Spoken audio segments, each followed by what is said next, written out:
Jamison, little flip, he got it! 43 for Antawn. This is incredible. He gets denied access, he goes over two people, he just flings it up, and I'm serious, even the rims are helping him. Few players have put up stats at Antawn Jamison's level while receiving such little recognition. For instance, let's look at a list of the top NBA scorers since the year 2000.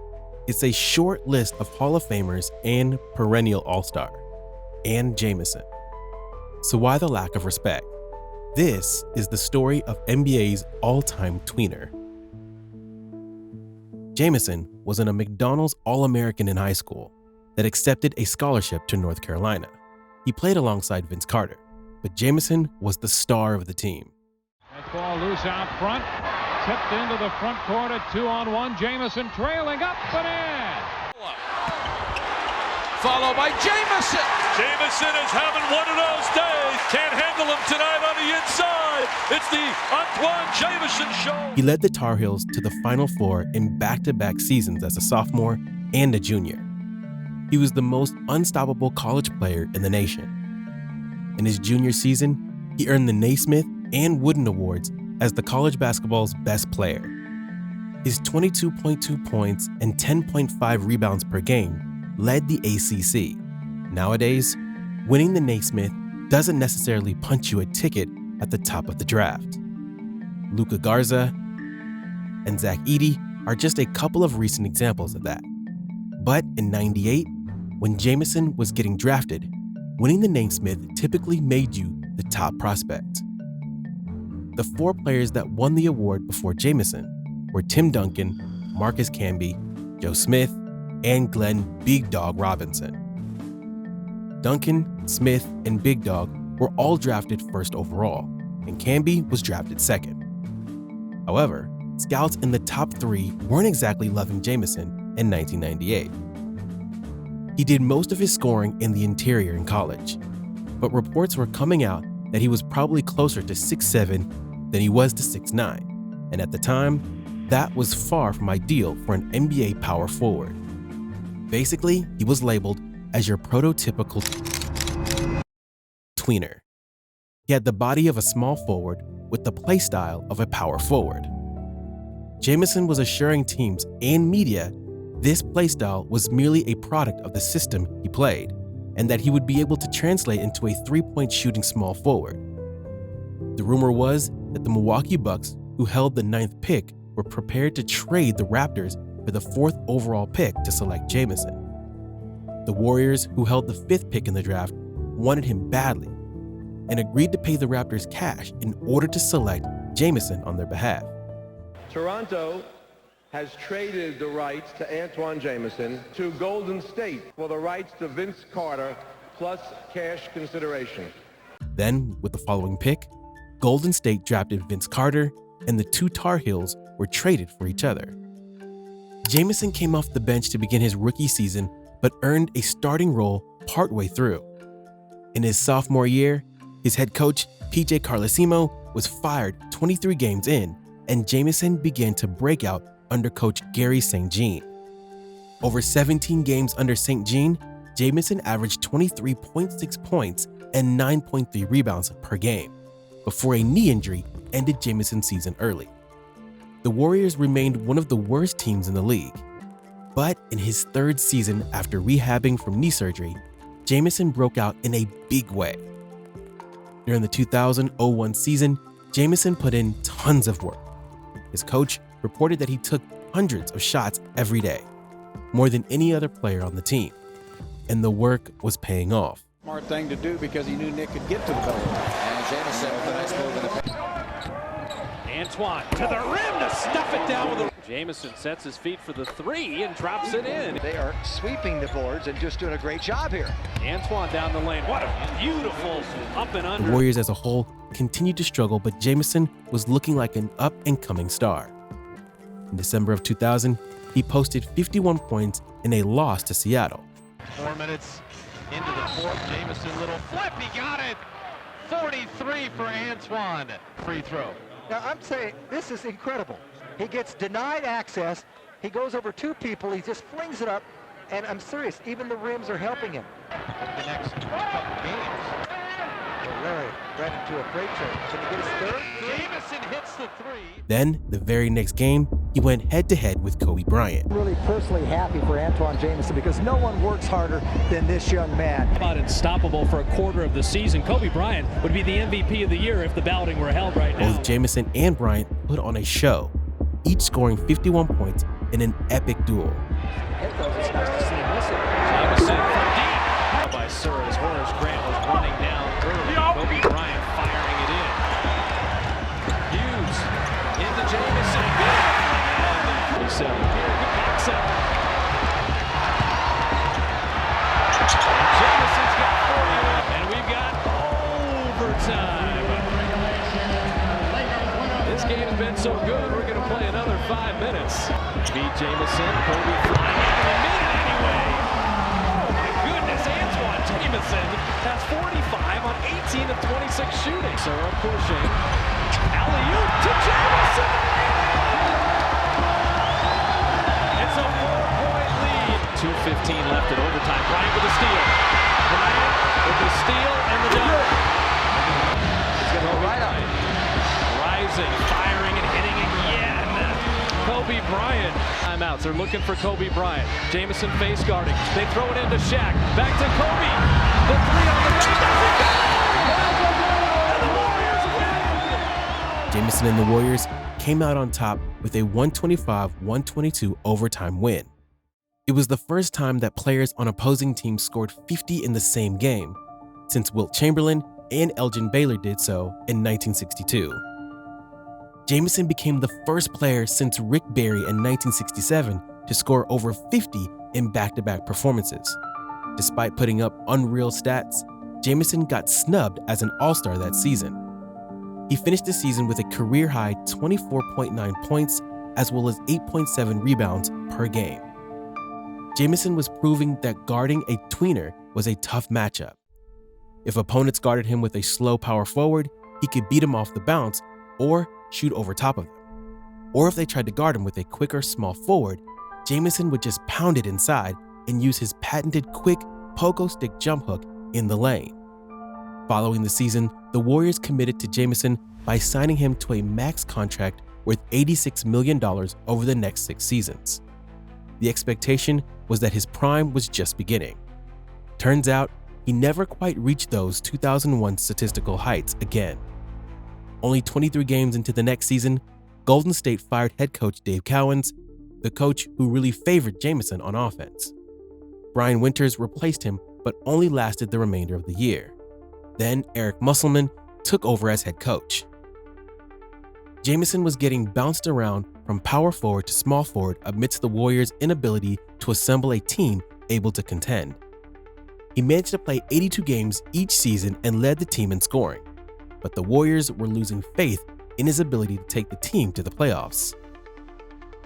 Eventually, in 2003, the Warriors decided to trade away Jamison to the Dallas Mavericks in an 8-player deal that headlined Nick Van Exel going the other way. The Mavs were one of the best teams in the West, but had failed to make the finals for 3 straight seasons. In an attempt to build around Dirk Nowitzki, Steve Nash, and Michael Finley, they added Antoine Walker and Antawn Jamison.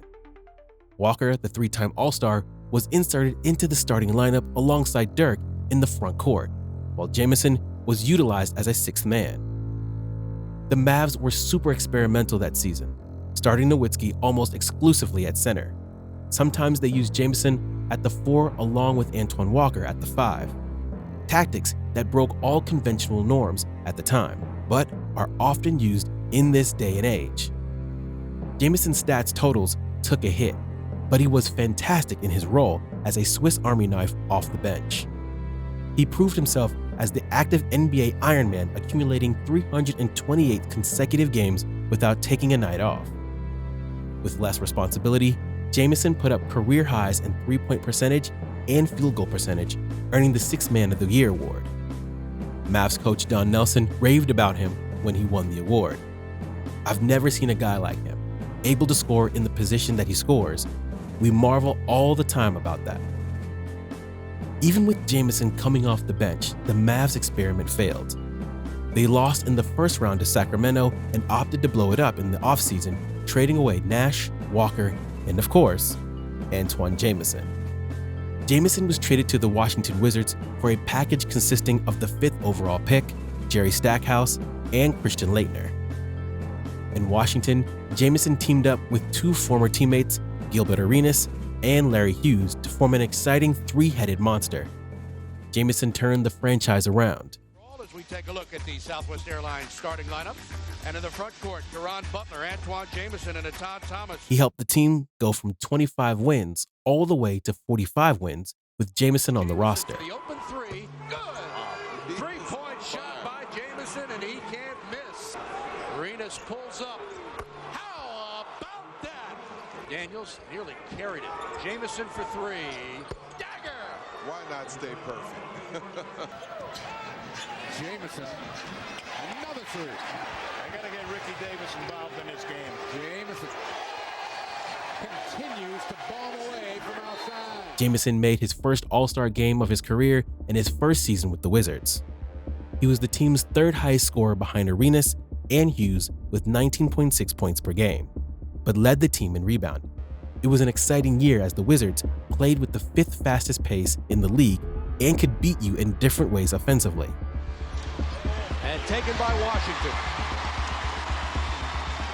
Arenas gives it up for Jamison. Atkins will pull the trigger and miss. Jamison's there to put it up. Score the field goal. He'll go to the line.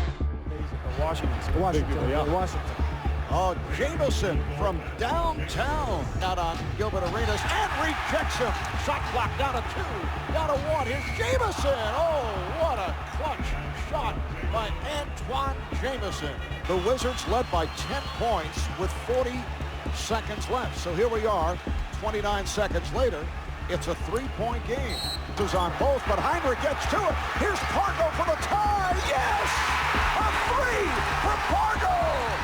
The game is tied at 1:10 with 5 2/10 seconds remaining. As they're on their feet here in Chicago. Arenas, played by Heinrich. Both teams over the limit. Here's Arenas. This for the win. Yes! It's over! The Wizards have defeated the Bulls. They beat the Bulls in the first round of the playoffs in 6 games, the first series win of Jamison's career before getting swept by Miami in the second round. After the season, Hughes signed in Cleveland, and Washington brought Caron Butler in as his replacement. The Wizards continue to play an exciting brand of basketball, with Jamison playing second fiddle to Arenas on the offensive end. In 2007-08, Jamison averaged 21.4 points and 10.2 rebounds per game, getting named All-Star for the 2nd time in his career. The Wizards made the playoffs 4 times in total with Jamison on their roster, but lost to LeBron and the Cavs in the first round 3 times in a row. Jamison was reliable, but Arenas and Butler were plagued with injuries as well as some off-court issues that eventually caused the demise of the Wizards. In December of 2009, 2 Wizards teammates infamously pointed guns at one another in the locker room. Jamison, being the leader of the team, took it upon himself to apologize directly to the fans on his teammates' behalf. Taking team success and all-star recognition into consideration, Jamison's time with the Wizards is typically considered the prime years of Jamison's career. In 2010, Jamison's time with Washington officially ended when he was traded to the Cleveland Cavaliers at the deadline to try to win as the right-hand man to LeBron James. What's a better fit? I mean, is this a better fit Jamison than Stoudemire is on this team? He's not a better player than Amar'e Stoudemire, but I think it's a better fit. But this puts, in my opinion, this puts Cleveland over the hump in the East. What do you think? Cleveland wanted Amar'e Stoudemire, but took on Jamison as a consolation prize. In fairness, Jamison might not have been an ideal fit beside LeBron based on his playing style. He was also a bit past his physical prime too at age 33. But don't be fooled, Jamison could still ball. Scenario to win this series. It's not about Rondo getting his, and my goodness, Jamison punches it on Perkins. That's how you interrupt somebody from making a point. And that got the Cavalier bench up, Jamison. His addition wasn't enough as the Cavs lost in the second round to Boston, and then LeBron made the decision in the offseason, leaving Jamison to go down with the ship amidst a few disastrous seasons in Cleveland. When his contract finally expired, it looked like Jamison still had some game left and was eager to win a championship. So he signed with the Lakers the same season that they brought in Dwight Howard and Steve Nash. Jamison expected he would take on the sixth man role as he did in Dallas, but instead, he clashed with head coach Mike D'Antoni and wasn't given much opportunity as the Lakers' experiment failed. Jamison signed one more deal with the Clippers before getting shipped to Atlanta, before getting waived and calling it a career. When it was all said and done, Jamison played a long and illustrious career that could be interpreted in different ways. Was he an underrated star that never had the right teammates? Or was Jamison an overrated tweener not built to win in the NBA? On one hand, Jamison put up stats that very few have in their career. Get this. Jamison is one of 4 players all-time alongside LeBron, Dirk, and Westbrook who accumulated 20,000 points, 8,000 rebounds, and 1,000 three-pointers made throughout his career. Numbers you would expect to make him a shoo-in for the Hall of Fame. Yet, he has one of the worst career-winning percentages amongst players that accumulated 1,000 games in their career. Now that it's all said and done, we don't think Jamison was necessarily overrated or underrated. He was a tweener, but that's not a bad thing. No doubt, Jamison was a walking bucket. 20,000 points, a Naismith trophy, 2 All-Star appearances, a 6th Man of the Year, and $140 million in contract money make his career incredibly successful. Not good enough to be the best player on a contender, but he proved he was too good to be a bench player. Jamison was probably best suited as a second or third option on a contender at his best. Anyway, thanks for watching. If you like this video, be sure to subscribe to our channel for more sports stories, news, and insights.